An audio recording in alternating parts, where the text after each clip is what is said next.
大家好，又係讀書 TV 嘅時間。今集繼續介紹我嘅最新嘅作品《森羅萬象：滿天神法的亞洲世界》。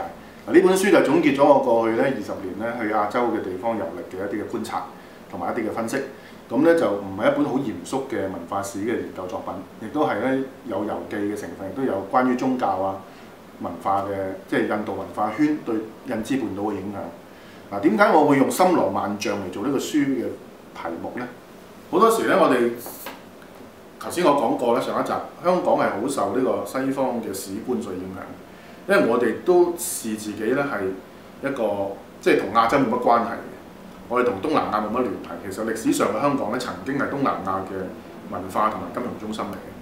但係只不過咧到我哋呢一土生土長呢一代咧，我哋已經唔記得咗我哋同東南亞嘅關係，除咗去泰國揼下骨啊食下嘢之外。森羅萬象係咩咧？就係嚟自一個日本嘅好出名嘅平面設計師同埋書籍設計師，佢就提出咧就喺亞洲文化嘅歷史研究裏邊咧，好得意嘅。大家留意下喺譬如西藏嘅唐卡畫啊，或者係佛教嘅壁畫裏邊，或者印度教嘅壁畫裏邊咧，你會見到咧好多圖像，而呢啲圖像咧係同時並置於一個平面裏邊，就同西方式嘅我哋睇文藝復興嘅宗教畫係好唔同。佢有個透視，有個理性嘅透視角度去咧，由遠到近咁樣咧去描述嗰個嘅宗教世界。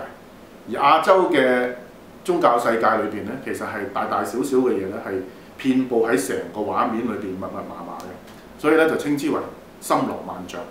而佢哋之間咧，亦都係有一個嘅互為影響嘅一個關係嘅。嗱，呢個就好特別嘅，就係話，譬如我哋都知道東南亞而家好多國家都係佛教國家。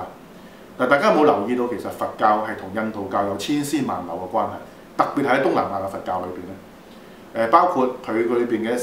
印度史詩裏邊嘅神話嗰啲神獸咧，其實部分咧，今日咧你喺泰國嘅寺廟喺清邁啊，喺呢個南邦府啊，或者喺泰國曼谷嘅寺廟裏邊咧，你都見到嗰啲印度教嘅神獸喺度。而最為香港人熟悉嘅就係去曼谷拜呢個四面佛啦。其實四面佛係咩咧？其實就係嚟自印度教嘅梵天，即係呢個創造嘅天神。咁所以諗下，原來當地嘅佛教同我哋漢傳佛教好唔同嘅就係咩咧？佢仍然保留咗相當多嘅印度教嘅元素喺裏邊。咁我成日都講啊，如果我哋去東南亞旅行咧，如果對印度教冇基本嘅認識咧，你就會錯過咗好多好精彩嘅建築、廟宇，包括係雕刻、壁畫，佢所講嘅一個宗教故事，同埋點樣刻畫東南亞人嘅世界觀。咁裏邊咧，最後呢一章咧，我翻去中國，其實係講咩咧？講禪宗。嗱，呢個就正正咧，就將成個印度文化圈同埋佛教文化圈嗰個影響咧，係圍繞咗一個圈之後，去到中國，究竟變成點咧？咁就提到呢個禪宗嘅六祖慧能，亦都提到由禪宗所影響嘅日本嘅一個禪嘅美學，點樣成為日本設計今時今日日式嘅設計同埋建築。同埋係佢哋走向世界舞台嘅一種所謂日本風格，全部都係受佛教影響嘅。今日好多人覺得佛教好老土、好落後，神神怪怪或者係啲拜宗教迷信等等。但係我話俾大家聽，其實正如呢個季善林老師所講，佛教傳入中國嘅影響所帶來嘅改變，中國人嘅心靈其實遠遠超過中國歷史上任何一件事。而我哋係低估咗佛教傳入中國所帶嚟嗰個影響同埋佢地位。